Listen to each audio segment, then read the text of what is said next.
இந்து ஆலயங்கள் சுத்தம் செய்யும் இறைப்பணி மன்றத்தின் சார்பாக சென்னை கோயம்பேடு குறுங்காலீஸ்வரர் மற்றும் லவபுரீஸ்வரர் கோவில்களில் 306வது உழவார்பணி மற்றும் பன்னிரு திருமுறை பாராயணம் நடைபெற்றது. தமிழகம் முழுவதும் 25 ஆண்டுகளாக நடைபெற்று வரும் இந்த சேவை நிகழ்ச்சியில் கோவில் தூய்மை மற்றும் பாதுகாப்பு குறித்து விழிப்புணர்வு திருவீதி உலா நடத்தப்பட்டது.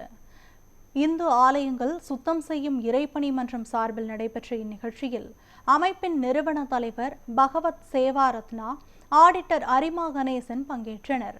விருகம்பாக்கம் சட்டமன்ற உறுப்பினர் சபரிநாதன் கொடியசைத்து விழிப்புணர்வு திருவீதி உலாவை தொடங்கி வைத்தார். பன்னிரு திருமுறை பாராயணம், திருக்கலியலாய வாத்தியங்கள், விழிப்புணர்வு பதாகைகளுடன் பக்தர்கள் ஊர்வலமாக சென்றனர்.